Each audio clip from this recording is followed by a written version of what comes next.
My name is Jason Murphy. Thank you for coming tonight. So we're very pleased tonight because we normally couldn't get somebody of this level to Saskatchewan. It is a little bit, but we're very pleased that she's agreed to come speak to us for free, by the way. Dr. Elaine Hyshka. She's an she's an assistant professor of health and policy and management at the University of Alberta School of Public Health. So she's here today to present on safe consumption sites, or supervised consumption sites in Alberta and what that means for Alberta. So please welcome her up.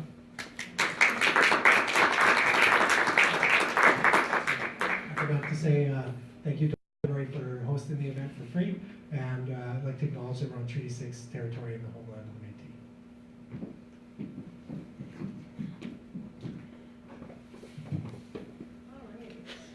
Okay, so thank you for joining us. I think it's exciting that there's some interest in supervised consumption services and that Saskatoon is moving forward with an important public discussion on this topic. So just as customary, so you know, I don't have any commercial or industry relationships. There's no big supervised consumption services industry to fund me, and so nothing to disclose with regard to that. I do get a bit of salary support from our hospital foundation in Edmonton and Alberta Health Services. And the views here are mine based on my opinions and expertise. So before I go over what we're going to talk about tonight, I just wanted to give you a bit of background on myself. I'm a health services and policy researcher. Most of my research is based at the Royal Alexandra Hospital in Edmonton, where I'm the scientific director of the Inner City Health and Wellness Program. And for 6 years, I was a core member of Access to Medically Supervised Injection Services in Edmonton, AMSIS for short, which is a coalition of 25 different organizations that work to set up 4 supervised consumption sites in Edmonton. And for 2 years, I was the co-chair of Alberta's provincial Minister of Health's Opioid Emergency Response Commission, which was tasked with allocating $60 million of new funding to respond to the overdose emergency in our province. And I'm currently leading a national study on supervised consumption services in Canada. So I'm going to review what are SCS. I'm sure many of you have a sense of that. And then I'll go over what the evidence are, what has been Edmonton's experience in implementing 4 of them, and wrap up with some concluding thoughts. So when we talk about supervised consumption services, I think it's really important to note that the intervention was really developed as a response to public and semi-public drug use. So we know that physical, social, and structural environments of substance use shape the extent to which that substance use can be potentially harmful. So when people are injecting in public or in semi-public spaces like washrooms or alleys or libraries or parkades, those kinds of places. Typically, it's not a sterile environment. People may not have access to sterile supplies to use. And they may also be rushed or in a hurry. So as a result, they may not be able to take the time to put in place safer injecting practices that can protect their health while they're using. So as a result, we know that the evidence shows very clearly that people who use drugs in public spaces at an increased risk of HIV and hepatitis C transmission, increased risk of overdose, and increased risk of being victimized. So potentially while they're using in public, there's a risk that someone could come upon them and assault them or try to rob them or something like that. Beyond that, we do know that when people are using drugs in public places, that there is an increased risk for potential disorder and injection-related debris in communities.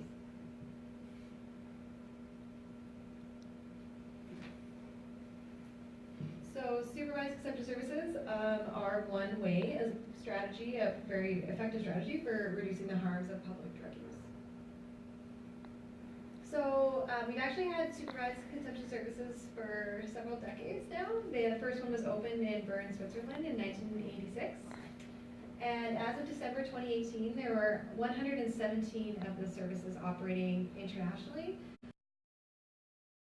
And all of those countries are located in Europe or in Australia. The services are in Australia and Canada. But it's worthwhile to note that there are several more proposed services operating or potentially operating in other countries, including the United States, Ireland, and they tend to be increasing overall. So basically, a supervised consumption service offers a safe and sterile environment for people to consume usually illegal drugs. Typically, the ones that are exempted by Health Canada offer additional health and social services, and they generally are implemented in areas where there already is a robust kind of drug scene or a larger concentration of public substance use. They supervise one or more modes of consumption. Most of them in Canada supervise injection, and a lot will allow for obviously like oral use or intranasal use like snorting. There's only one that's currently federally exempted to offer inhalation services, so for smoking, and that's in Lethbridge, Alberta. But Saskatoon is potentially going to become the next one, so that's really exciting. And in Canada, to operate an SCS, you are technically supposed to hold a federal exemption from Health Canada under the Controlled Drug and Substances Act. So when we talk about SCS in Canada in particular, we often have this visual of Insight, which is the big original one that was implemented in Vancouver's downtown east side, and you've probably seen pictures of it. Certainly I probably have some pictures of it in my slides. But there are actually a number of different ways that this concept has been mobilized. And so Insight is the example of a fixed site. That means like it was purpose-built to do supervised consumption services. But there's also other models. So integrated is what Edmonton adopted, and that's where there was already pre-existing community facilities that were serving the needs of people who use drugs. And so beyond offering needle distribution and other types of services, they also added supervised consumption services as one component of care. Embedded is embedding these types of services into other types of facilities that don't. So like a good example would be the Dr. Peter Center in Vancouver is a hospital for HIV positive, but they offer supervised consumption services as an embedded model. Also putting the SCS in like a housing facility or someplace where there's been a higher rate of overdose, so that's like an embedded model. And then mobile is the other one, and there are a number of mobile services operating in Canada and internationally. This is a schematic of one that's operating in Grand Prairie in Alberta. And basically mobile services tend to park for a fixed period of time and then move on, and they're good for places where there's less concentration and people are more dispersed and maybe a lower volume of people, so smaller population centers. The SCSs have diverse staff. I've certainly seen from across Canada all types of different people working in SCS in terms of peer support or harm reduction workers, all the way to RNs, LPNs, addiction counselors, social workers, paramedics. It really runs a gamut. It depends a lot on the local context. And they often include direct access or nursing and primary care, mental health and addictions counseling, social work and housing supports, peer support. Increasingly, a lot are integrating drug checking, which is a way to test drugs, or it's basically drug testing prior to use. As well as they provide for often for basic needs like clothing, food, and things like that. So we also talk a lot in Canada about overdose prevention sites, and sometimes it's not always clear what the distinction is, and it's not clear because there really isn't a hard distinction between the two. Overdose prevention sites are essentially supervised consumption services. They tend to be a little bit more of a pared back model. Often they'll have lower barriers to access, so less rules sometimes around who can use and when and how they can use the drugs. They tend to be good for lower volume or resource constrained settings, or they can pop up sometimes in terms of temporary need. So this picture here shows an ACO trailer. That's an overdose prevention site that we have in Alberta that originally operated in Calgary as a temporary site, but then was moved to the blood reserve on Kainai just after there was a spike observed in overdose deaths. So the trailer was out of commission, wasn't being used, so they moved it down south to serve that population for a spike in overdose. And there's a picture there of the inside of it. But in addition, overdose prevention sites are, they may be sanctioned or volunteer run, so they also may be unsanctioned. So in other parts of Canada, we've definitely seen like overdose prevention sites pop up without seeking federal approval as a way for communities to respond to their concerns about overdose deaths that are happening. So Ontario's had a number of them. They started like that at BC too, before the province kind of sanctioned them. And currently under federal law, provinces, territories, municipalities, and health authorities actually can apply directly to the federal government to get a class exemption to operate overdose prevention sites. So in theory, that would be a way to not have to get Health Canada support for each individual site, but they're only allowed to do that for 6 months or 12 months, and then they're supposed to apply for a supervised consumption service exemption. So Alberta actually did have a class exemption for overdose prevention sites for a couple of years. And these services have been widely implemented in BC following the provincial declaration of an OD emergency there. And there's about 24 of them, and none of them are sanctioned by Health Canada. So in Canada, there's approximately 42 federally exempted SCS, and there's still a number of other applications pending. Most of them are concentrated in British Columbia, Alberta, Ontario, and Quebec. And as I mentioned, there's an additional 24 overdose prevention sites in BC in addition to their SCSs. So that's over 60 different types of facilities like this.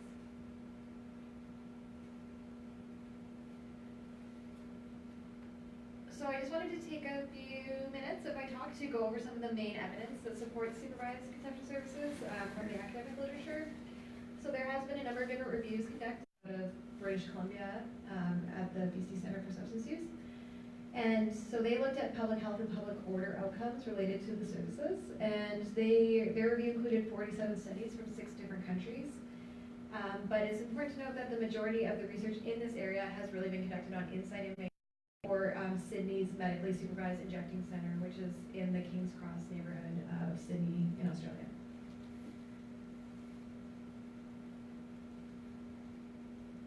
So there's pretty strong evidence that the services reduce overdose morbidity and mortality. So this study from Vancouver in particular showed that within 500 meters of Insight, after it opened, the overdose rate decreased by 35%. So that was showing a population level impact on overdose death, which is very impressive considering we have very few interventions right now to reduce overdose death. But there's additional studies from Vancouver and also research in Sydney that found declines in EMS calls and ED presentations for opioid poisoning. But in Sydney, they didn't find an area level impact on mortality. So they did see that EMS calls went down, and so did emerge presentations, but not that the death rate went down at the population.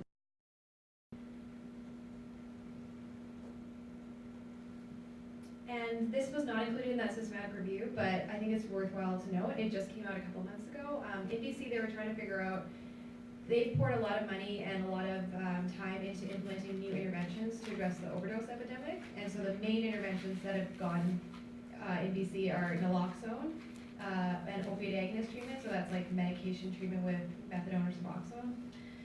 And then prevention sites. So this is a mathematical modeling study that tried to suss out what the relative impact was for those interventions in terms of whether they prevented overdose deaths in the province. And so what this study found was they estimated that the overdose prevention sites implemented in British Columbia resulted in averting 230 deaths between April 2016 and December 2017. And so relative to opioid agonist treatment and naloxone, deaths averted, but still not insignificant to be able to prevent 230 deaths in the context of like 1,500 deaths annually. And certainly, I think strong support for supervised consumption services as one core component of an overdose response.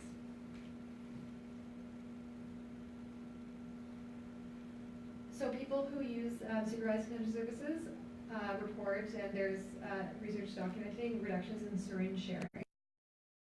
So this research from Vancouver and Barcelona found that, or research from Vancouver and Barcelona has found that decreases in syringe sharing are associated with SCS use. So there's an inverse relationship. The more someone uses a supervised consumption service, the less likely they are to report syringe sharing. Syringe sharing obviously is a concern because it increases risk of HIV and hepatitis C. And this study from Kerr found that the study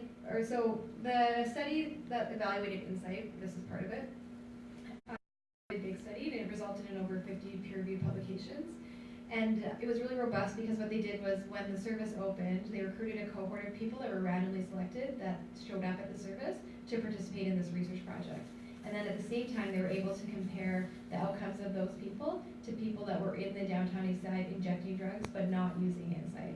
And so what they found was that people that were using the service were 70% less likely to report boring or lending use syringes than people who were injecting drugs in the same area but not using the service.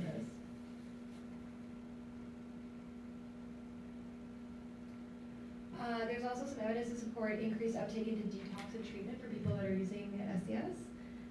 So again, from Vancouver, the study by Wood et al. Showed that SCS use was associated with a 30% increase in detoxification service use in the year following accessing the service, and that detoxification service use into addiction treatment relative to those people that weren't using the service or were using it infrequently, and subsequent declines in SCS use. So suggesting that the treatment worked for those people and they were less likely to go back and use the SCS. Research from Sydney also found that frequent SCS use was associated with treatment referral, but they didn't have a demonstrated relationship for uptake into treatment.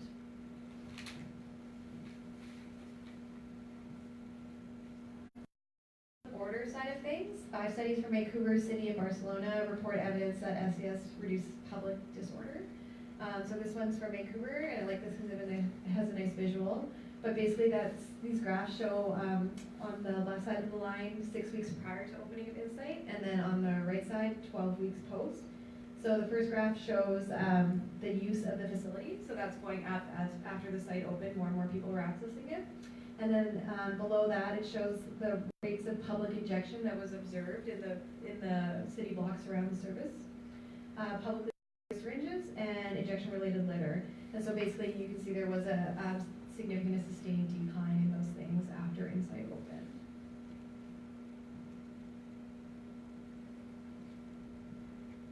Also, the research that has looked at impact on crime in the area, so property and violent crime, has reported generally that there is no impact.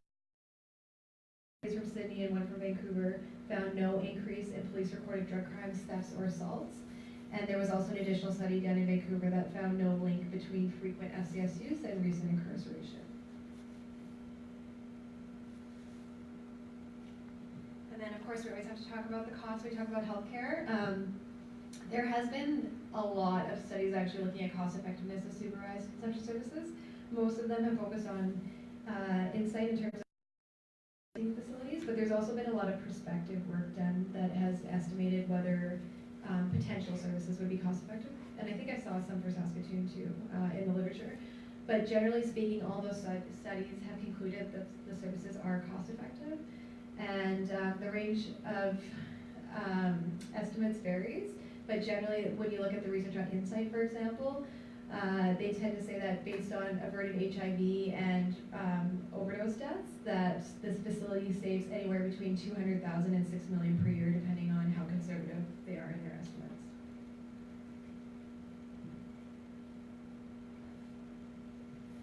So basically, that review that I just went into some detail on, and other reviews that have been conducted previously, all conclude that there's consistent evidence to demonstrate effectiveness of supervised consumption services for achieving positive public health and public order outcomes.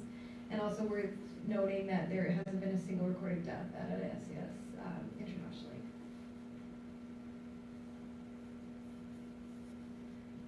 So you may have already been familiar to some degree with the evidence on supervised consumption services, but you may be less familiar with what's happened in Edmonton. And I think Edmonton and Saskatoon kind of provide nice comparisons because we have a lot of similarities. And so I will give you a sense of what we've done there. So as I mentioned at the start of my talk, I was a core member for 6 years with Access to Medically Supervised Injection Services in Edmonton, which is a really clunky name for AMSIS, an acronym.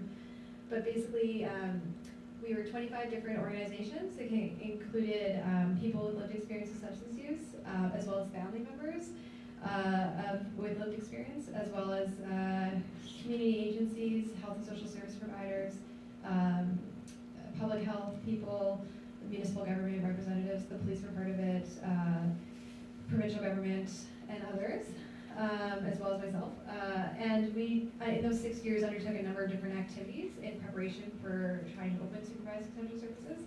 We did dozens of one-on-one stakeholder meetings. We did a survey, an epidemiological survey of 320 people who use drugs in Edmonton, so that was part of my PhD research. We did a business case, tons of media engagement, and comprehensive community consultation as well. So what we ended up proposing, based on all of those inputs, was to do an integrated SCS model that was basically going to implement these services in 4 existing locations where people who use drugs were already going. So there ended up being, all the services are smaller scale. They range between 3 and 5 places, like drug consumption spaces or booths. In the community, there's a 24/7 coverage. And they serve really as an entry point to wraparound health and social care. And the services in Edmonton are staffed by peer support workers and peer outreach workers, nurses, addiction counselors, social workers, and harm reduction workers as well. So we ended up implementing 3 that are community-based, so serve anyone that attends, and then 1 that's at the Royal Alexander Hospital, where I work, in Edmonton. And that one is just for inpatients, so it's only open to patients that are already admitted to the hospital. And they all opened in 2018. The first one was Boyle Street Community Services, that followed by Royal Alex, then followed shortly by George Spady, and then in November of 2018, the Boyle Macaulay Health Centre opened theirs.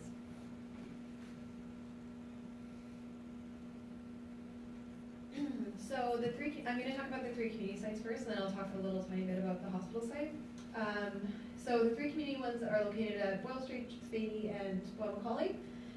Boyle Street is a drop-in center with housing, employment, cultural, health, family, and social supports. They're open daytime hours. Their SCS runs from 8:30 in the morning till 8:30 in the evening, 7 days a week. And they have 5 spaces for drug consumption. And they can monitor, supervise injection, oral, and intranasal use. The Spady is across the street from Boyle Street, so very close proximity. And it's an overnight shelter and a detox. And so they're open from 8:30 p.m. till 8 a.m. 7 days a week. So essentially when Boyle Street closes, Spady and vice versa. There's 3 drug consumption spaces there, and they also supervise those through proposed consumption. And then the Boyle Macaulay Health Centre is a CHC, so Community Health Centre. It's a primary care clinic that offers comprehensive health and social supports for socially marginalized populations. And their SCS hours mirror their clinic hours. So from Monday to Thursday, they're open from 8:30 in the morning till 8:30 p.m. And then on Fridays from 8:30 till 2:30, and on Saturdays from 9 till 1, and they're closed on Sundays. They have 5 spaces for consumption, and also only supervised injection, oral, and intranasal use.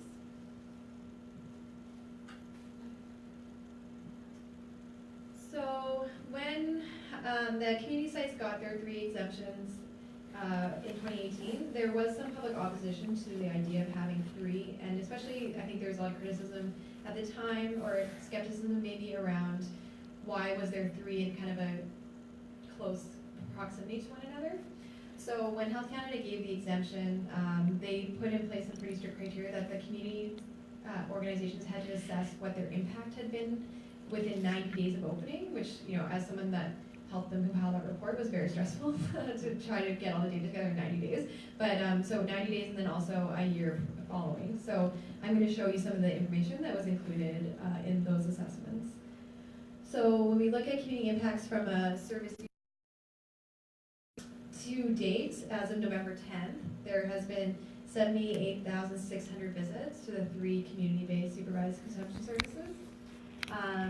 in terms of what's being used at the sites, it's about 65% opioids and 38% stimulants, with some overlap for people that use both at the same time.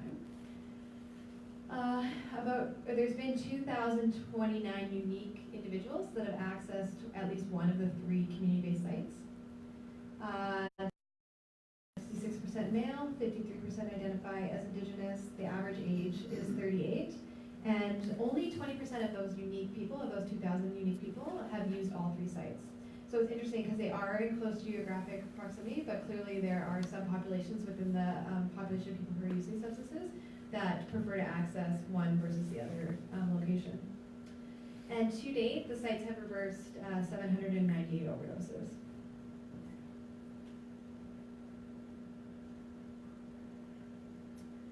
So sometimes though the drug consumption piece is like the smallest piece of the service, and there actually is a lot of other services that are provided within the 4 walls of the community sites. And this is not a good graph, and I'm sorry that I didn't have time to make this more legible, but basically this gives you a sense of some of the stuff that's offered.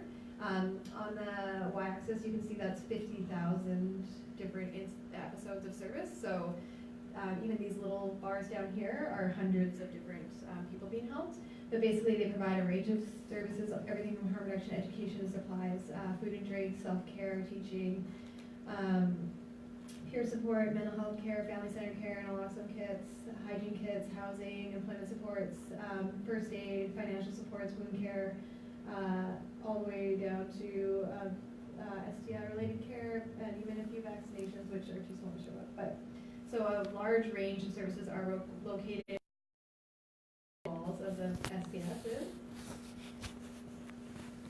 And then, in addition to those services, because the services are integrated into community organizations, they can refer to other parts of the building or refer outside the building for additional supports. And they often do that in a warm handoff kind of way where there's peer outreach that is facilitating those connections. And so in terms of referrals, there's been over 20,000 referrals for mental health care, lots of referrals to this baby shelter, not a surprise. Lots of referrals for nursing care that's offered elsewhere in the building or off-site. Family-centered care, substance use counseling, food security, physician care, other shelters, cultural supports, income assistance, long-term housing, legal services, wound treatment, pharmacy, detox, home care, sexual health, inpatient treatment. So you can see there's just a lot of different referrals that the staff within the 4 walls of the SCS are helping to connect people to.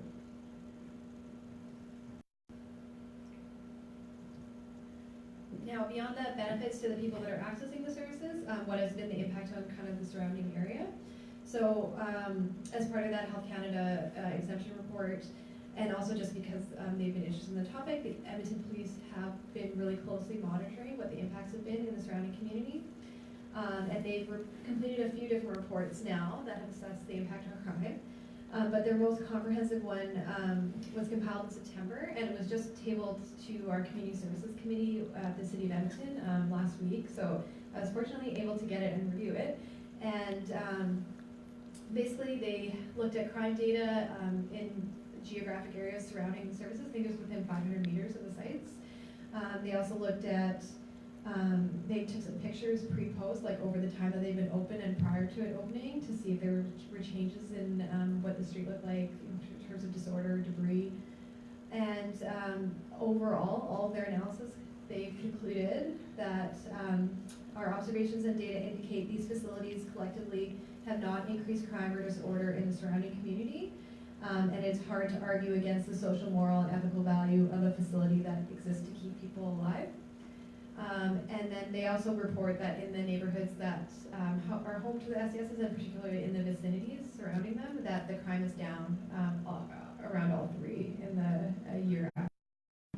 I don't think anyone would say that the Supervised Consumption Service has been a crime reduction strategy in terms of attributing crime reduction to the SCSs, but it does show that there is not really a relationship between crime and supervised consumption services.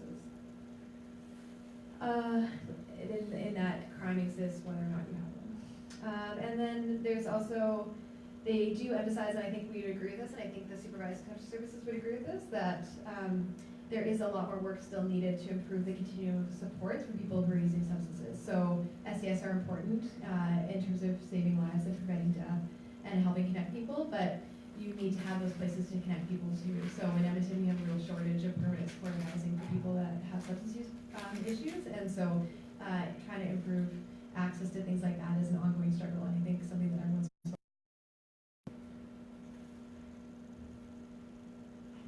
And then in terms of needle debris or improperly discarded syringes, we did look at some, with the help of the city, some municipal data on this topic. And so the SCSs exist in 2 neighborhoods. The first is Central McDougall, and then the second is Macaulay. So Boyle Street is in Central McDougall, and generally speaking, the needles have been stable over time, although there was a spike after the sites opened in 2018. But that spike coincided with the launch of a public campaign to recall the city of Edmonton to report needle debris. And so it's difficult to say where that spike really was caused by. But you can see though in 2019 there's been, it's stabilized again. And so there's been basically no significant increase in syringes in that area. And then in Macaulay, where there's 2 supervised consumption services, there's been a cumulative decrease over time. So needles are down year over year from 2017. And they don't appear to be increasing, but that obviously the 2019 numbers are incomplete. Oh, and then if you're curious, citywide, improperly discarded syringes are down 45% in 2018, and they have not increased in 2019. And so that's kind of like an overview of what's going on with the SCSs in the community, and I'll just quickly tell you a little bit about the hospital site.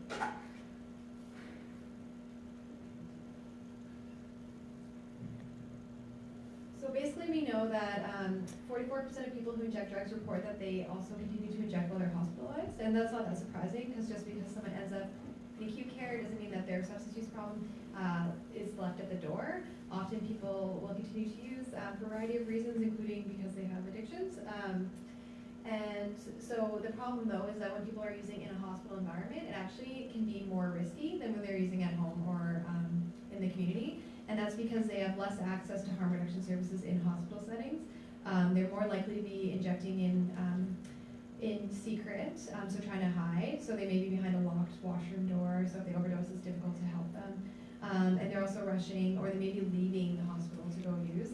And if they don't have a safe place to use that, it's often something like a McDonald's bathroom across the street or outside.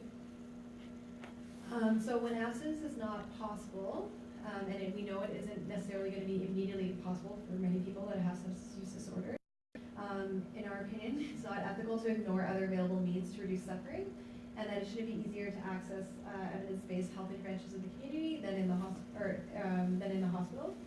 And so we also had some local data from our hospital that showed when we talked to patients who are using substances about what would help them complete their treatment and help them have better outcomes in terms of their experience at the hospital, that SCS was really highlighted as an important strategy to try to work towards.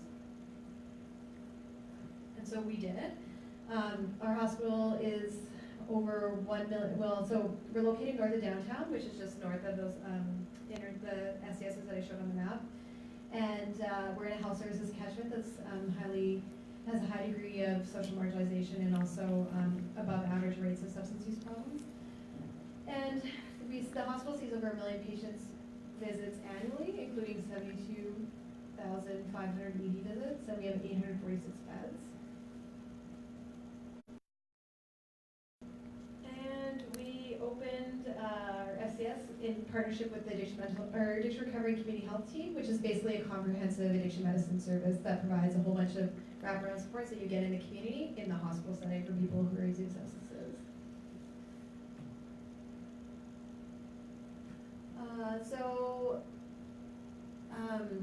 Basically, when we opened it, it was North America's first formal SCS for acute care inpatients. And it provides the same stuff you get in the community: injection supplies, safe disposal facilities, harm reduction education, and medical treatment for unintentional overdose, as well as those wraparound health social supports through the ARCH team. And most of the people that use the service are already seeing the addiction medicine consultation team, but some show up to the service and then get connected. And I'll just show you some statistics from the program. Basically, we know that 20% of patients who report current injection drug use access the SCS while they're in the hospital. Between June 1st, 2018 and May 31st, 2019, there were close to 3,000 visits to the hospital-based SCS by 122 unique patients, 21 overdoses, 0 deaths, and in our hospital, the mix is a bit different in that we have 85% of those visits are for opioids. We're currently completing some research on it and integrating some new programs as part of it, and we just recently opened the SCS up to people that are waiting in the ED to be seen by a doctor. All right, so just like generally speaking, Edmonton's experience has been, it's been good. There was a lot of work to get to where we were, and certainly when we opened, there was some public skepticism and some opposition from a vocal minority of people.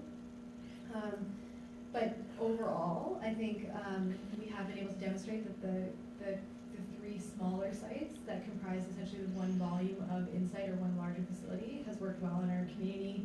It hasn't increased crime or needle debris, and generally speaking, we have support of the police still, the city supports the services, and there was a lawsuit against the services that asked for review of the Health Canada exemptions, and the federal court dismissed that because they said there was no grounds to support it. So just to conclude, SCS are evidence-based and widely implemented. They do prevent death and overdose risk, or reduce other health risks. I think it's important to note that they can be a really critical point for people to access healthcare in an often really unwelcoming healthcare system. A lot of people who use substances have very negative experiences with healthcare and healthcare providers, and even just one bad experience can really limit someone's interest in trying to reach out for help a second time. So SCS provide a wide range of supports to people that they may not otherwise have access to. They also send the message that you are worthy and deserve to have access to care, irrespective of whether you have you use substances or have an addiction.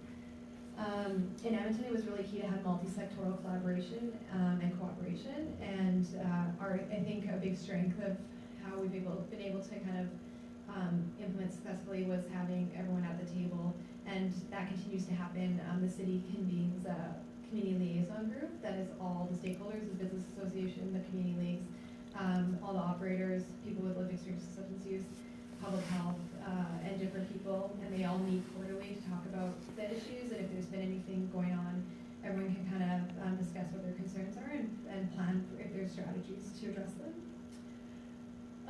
But generally speaking, supervised consumption services are a critical life-saving service. They're an important part of the continuum of care for people who use substances, but they aren't a panacea. So if you open a supervised consumption service here or elsewhere, like, it's unrealistic to expect that homelessness will end, that substance use will be, in remission at the city level. Like, those problems don't just go away because you add additional supports for people who are using. But they certainly are a good opportunity to engage people in care and to prevent death. And at the same time, I think they also provide a good forum for people to get together, to cooperate and collaborate, and to argue for broader system level changes that we need to see happen to be able to get on top of the overdose epidemic in the country, as well as homelessness and other bigger social problems. So I'll just leave it there. And I think we have time for questions. Yeah.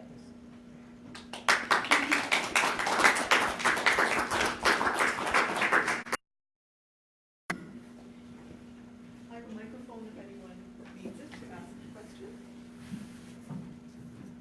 I have a question, but I can probably just yell it. Can you tell us a little bit about the funding for the 3 community sites? Yes. Well, I'll tell you about all 4 because they all come from the same place. Okay. So basically, what happened was in 2017 and 2017, the overdose emergency in Alberta was escalating, and it was increasingly not acceptable to be not doing anything. And so eventually, we were able to convince the provincial government to give us startup funds to do consultation around our proposed model. So that was a grant, and then we also got some money to do building improvements to prepare for the SCSs. And then once we secured the federal exemptions, the province granted operational funding for 2 or 3 years. It's set to expire in March, so we're waiting to see what's going to happen, but it is provincial government money. Through AHS? So the community-based sites are funded directly by the Alberta Health, so the ministry grants the money directly to the community. Okay. The hospital site, the ministry grants the money to AHS, which is our health authority, and the health authority operates